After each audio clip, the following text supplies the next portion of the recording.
Berita berikutnya pemirsa, Hakim Tunggal Pengadilan Negeri Jakarta Selatan menerima sebagian permohonan pra-peradilan yang diajukan Gubernur Kalimantan Selatan Sabiri Nur. Dengan demikian, penetapan Sabiri Nur sebagai tersangka kasus suap proyek dinyatakan tidak sah.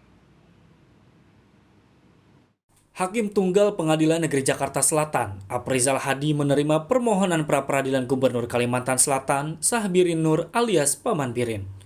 Dengan demikian, status tersangka Sahbiri Nur dalam kasus dugaan suap dan penerimaan gratifikasi di Komisi Pemberantasan Korupsi menjadi gugur. Hakim juga menyatakan Sahbiri Nur tidak tertangkap tangan, sehingga harus dilakukan pemeriksaan terhadapnya terlebih dahulu sebelum menyematkan status tersangka.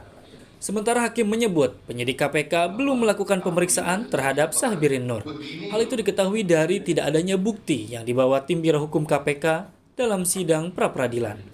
Sahbiri Nur juga belum dilakukan pemanggilan secara sah untuk diperiksa.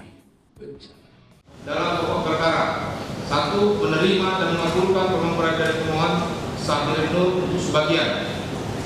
2. Menyatakan bahwa perbuatan termohon yang menetapkan pemohon sebagai tersangka merupakan perbuatan yang sebenarnya karena tidak sesuai prosedur yang bertentangan dengan hukum dan dinyatakan batal. 3. Menyatakan tidak sah dan tidak mempunyai hukum ikat bila tersangka terhadap pemohon Sahbiri Nur oleh termohon.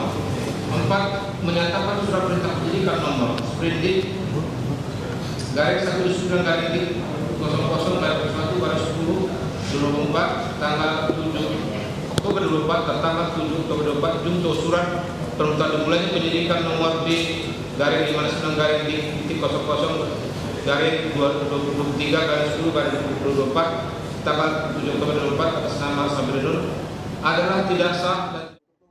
Sebelumnya, Sahbiri Nur mengajukan permohonan pra-peradilan melawan KPK ke Pengadilan Negeri Jakarta Selatan setelah ditetapkan sebagai tersangka dalam kasus dugaan suap proyek pada 8 Oktober 2024. Sahbiri Nur diduga menerima fee 5% terkait proyek pembangunan lapangan sepak bola kawasan olahraga terpadu, pembangunan kolam renang kawasan olahraga terpadu, dan pembangunan gedung Samsat di Kalimantan Selatan.